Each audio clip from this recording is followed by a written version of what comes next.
Today, I'm going to talk about the 5 masks that women wear. Most of the time, we don't even realize we are wearing these masks. Why do we even wear masks? The only mask that we should be wearing is a Halloween costume. Hey, I'm Nicole and welcome to my channel.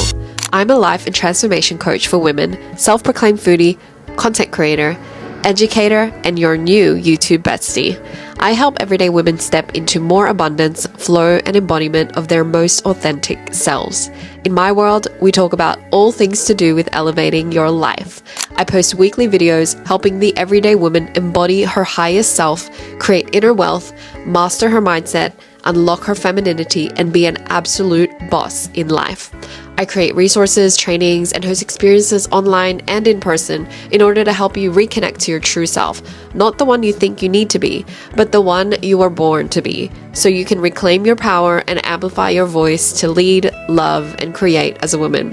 Whether you've been stuck in an uninspiring pattern, want to reclaim your power back, or need a new vision for your life again, if you like my vibe and you want a little bit more abundance in your life, hit subscribe to be notified whenever I drop a new episode. If you're ready to step into your next level, keep watching. Now let's get into today's video. Okay, mask number 4 is the Ice Queen mask. This is the girlie who is shut off. She's emotionally cut off from the world. She is like savage. She cannot be accessed emotionally.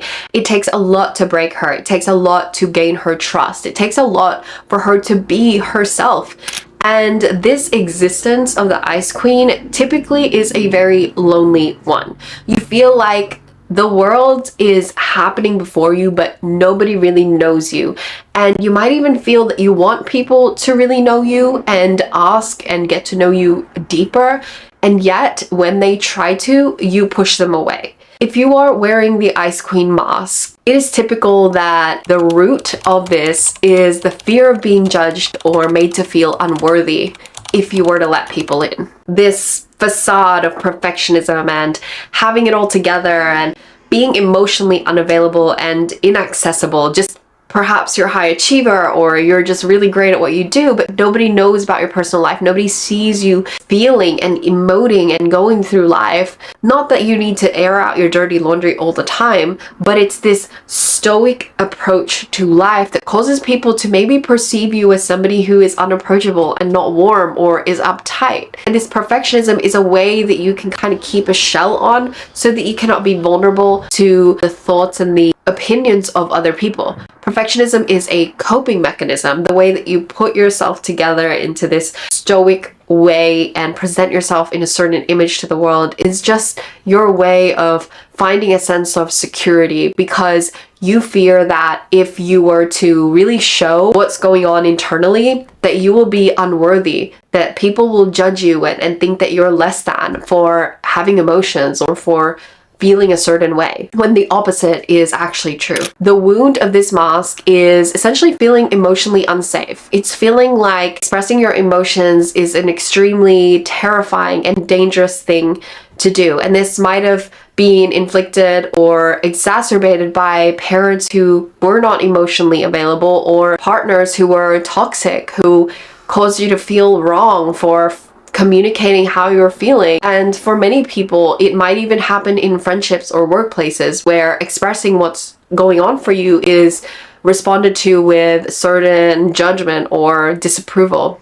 And I think that this is really common as well, because for women, we are living in a man's world, and a lot of the time it is not one that encourages emotion. If you are emotional or vulnerable in any way, it is seen as weak. It is seen as something that is not reliable. Whereas for women, when we are around other women, we feel safe. We can feel like we trust each other. And for a lot of women in my community, I host a lot of meetups, a lot of gatherings, and even online community calls. We really peel back the layers on topics that we all go through as women. And what I find happens so beautifully across the room between strangers and between people from other countries in the world is they open up. There's a sense of trust and bonding over the fact that we feel the same emotions as human beings. So if you're somebody who wears this Ice Queen mask, I would start to think about, like, what are you really hiding yourself from? What are you shielding away, and what is it causing you to lose out on, because you are essentially cutting off your supply from what you need the most, which is support, bonding,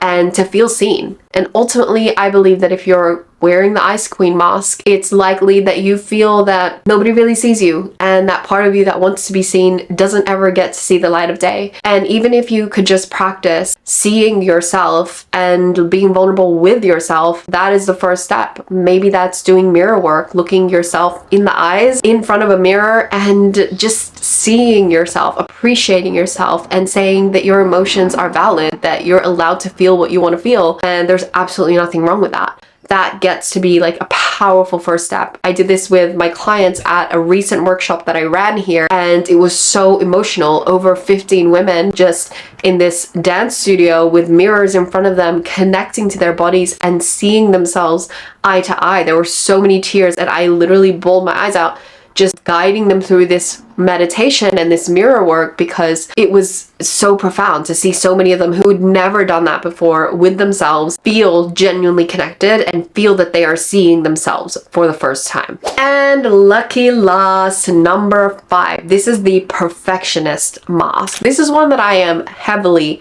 guilty of. You are a girly who needs to be flawless. The way that you present to the world needs to be a certain way. You care a lot about aesthetic. You care a lot about what people see and what they don't see. You overperform. You over fixate on the details of your life, making you ultra critical of yourself and of other people who look a certain way, who act a certain way, that don't fit a certain mold. And it just creates this cycle, a toxic cycle, mind you, of needing things to be a certain way. And it's likely that you also have all these goals and plans and that you need them to work out a certain way. Otherwise, you go into a spin out. And the perfectionist mask is somebody who needs control. And the perfectionist mask comes from a place of finding control and stability through needing things to be orderly. And when you are not orderly, or when things don't work out the way that you want them to, you are severely punishing yourself, overly critical of what little things that you should have done, and you're constantly shooting all over yourself. This was me for so long, and I like to reflect on this and label that period of my life. And even now I still find myself going through bouts of perfectionistic traits, especially in this social media age that we live in. I label that as a series of performative acts. It's like I was just putting on a show. And that's really what it feels like. When you're wearing this mask, it actually feels like life is a performance. You feel like you can't show the world your imperfect self. You can't go out without makeup. You can't accept the fact that you have gained a few pounds. You literally have to punish yourself when something is not the way that you think it should be. Whether this was learned through a very critical parent or guardian figure, or maybe a partner who was constantly picking at things that were wrong with you. Perfectionism is, I believe, a way that we can feel that we can have control over something. If we can just make our environment perfect and pristine, if we can just constantly look put together, then we will believe, and people will believe, that everything is okay. And somehow we just go through life convincing ourselves that just that thing, just another thing, and then it'll be perfect. But it never is.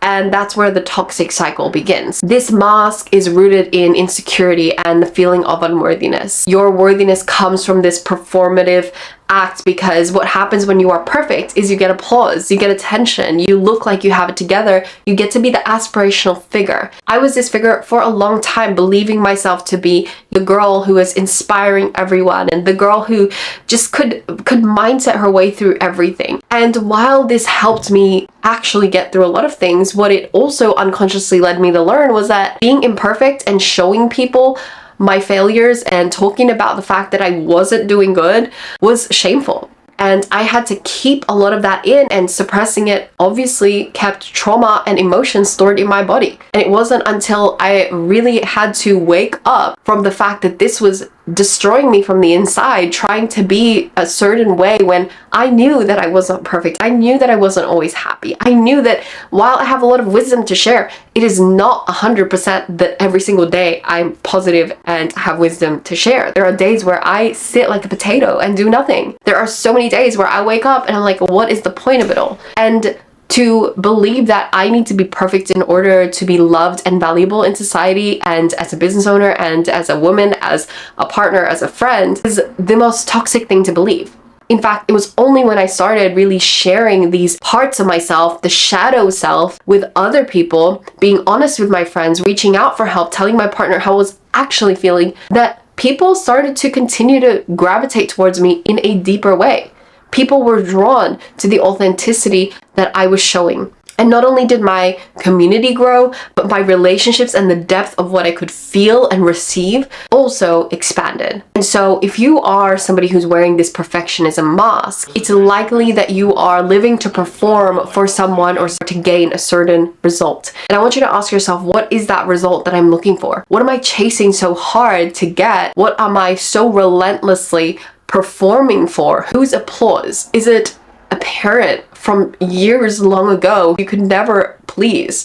Is it an old version of yourself who is saying you need to have this and that this, this result or this way of living is equivalent to you being successful, to you being enough? You need to learn to recognize where these expectations are coming from and cut them off. Cut them off because they do not serve you. So the wound beneath this mask is the feeling of never enough. You're never enough. So you wear this perfectionism mask in order to hide this shame that you feel that you are not enough. So you perform your way through life and you are chronically feeling like no matter what you achieve, it is never enough.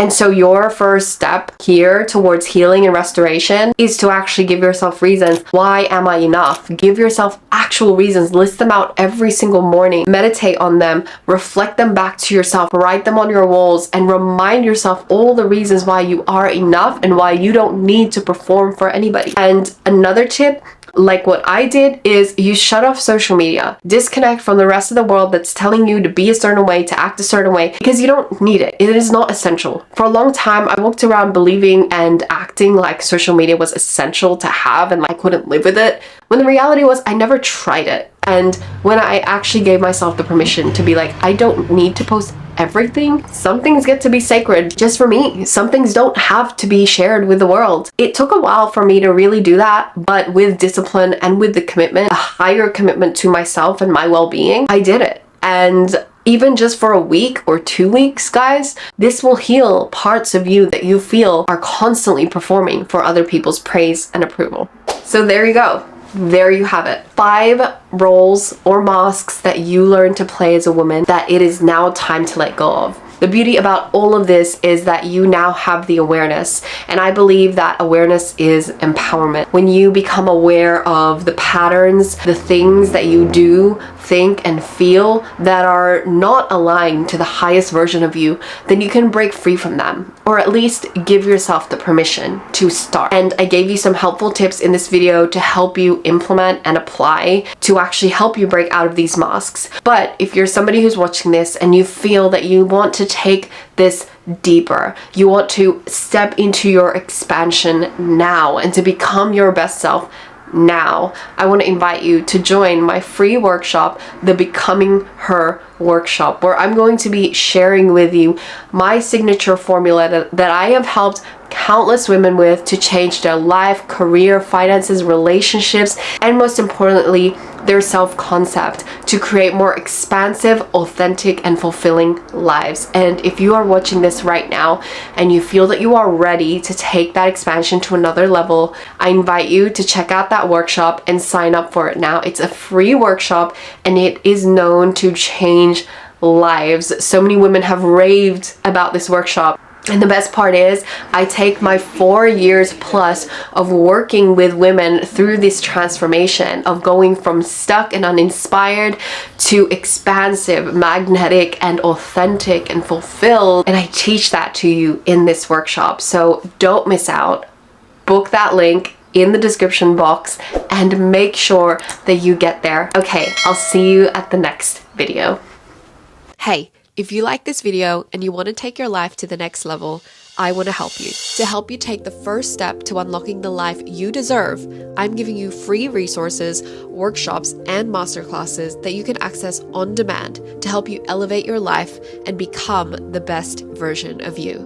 The best part is you'll have me in your corner and the support of a like-minded community around you. All you need to do is click the link below and join the free online community for women called the I Am Her Collective. Inside, we do community calls to talk about all things womanhood, dive deep into topics such as femininity, real self-love, well-being, and skills for becoming that girl.